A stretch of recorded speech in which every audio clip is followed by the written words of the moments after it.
8:45 right now. Today is International Jazz Day, and we're doing our part right here to keep the music playing. Yep, and to do that, Oji is talking to a couple of special guests. Hey, Oji, what do you have? I mean, very special guests. So the roots of jazz music run deep in African-American culture. Some think of it as loose and unstructured, while others see it as cool and vibey. No matter what, the genre is here to stay, and musicians like Jeremy Pelt keep it alive.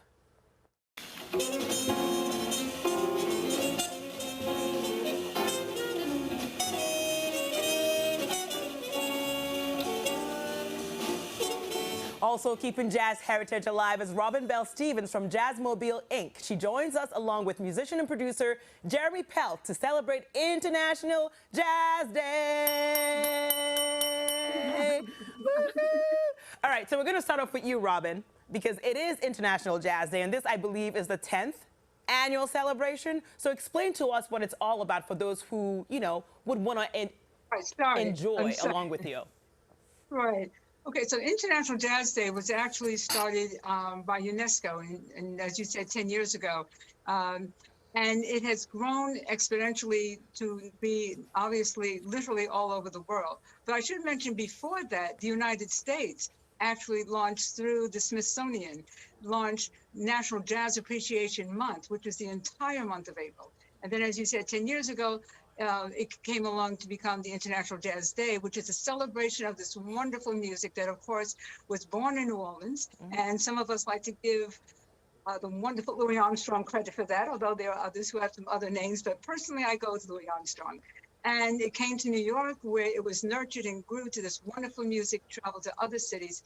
So today, there are literally thousands, if not tens of thousands, of programs happening around the world. That's why we have you here. We're excited. But Jeremy, as a jazz musician, as a producer, I feel like this is your world, right? So you celebrate it technically every single day because it's your life. So how cool is it to have a day that brings the world together through jazz music? I'll take it. I'll definitely take it. It's always a cool thing. Always a cool thing for jazz to be recognized. All right, so Ms. Stevens, let's talk about what we're doing today to recognize this very, very, very, very special and musical day. Talk to us about how we can get involved and what events you have planned for people out there.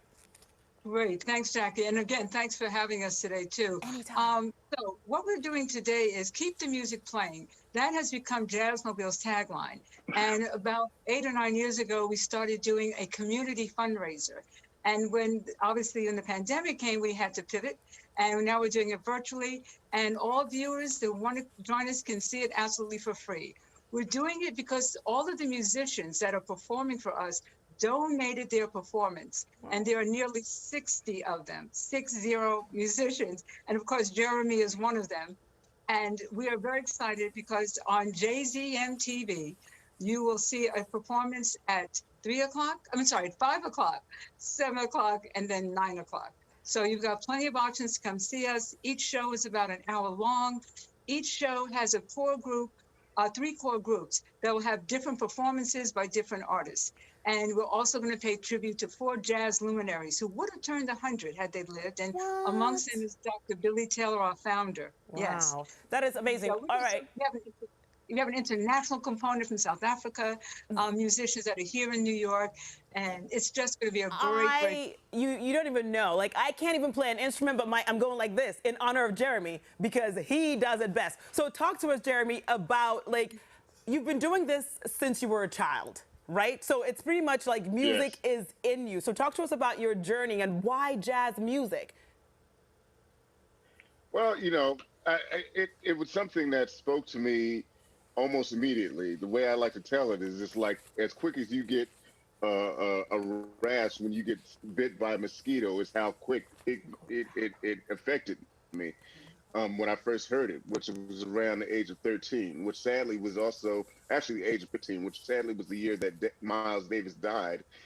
That's when I became interested in it. So when I first heard his record, and I was like, wow, what is this? It happened right away. And I guess I could call it a calling because it was something that I was purely interested in over anything, sports, anything.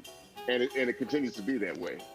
Let me just tell you, people who've seen you play, people who know you know that for a fact, without a doubt, it's a calling. If, like, for instance, so what advice, let's just say there's a random 42-year-old out there. Like, there are no chances that a random person like that old could pick up like an instrument like the trumpet and learn it like quickly. They should just give up, right? There's no hope because it's not a calling for them.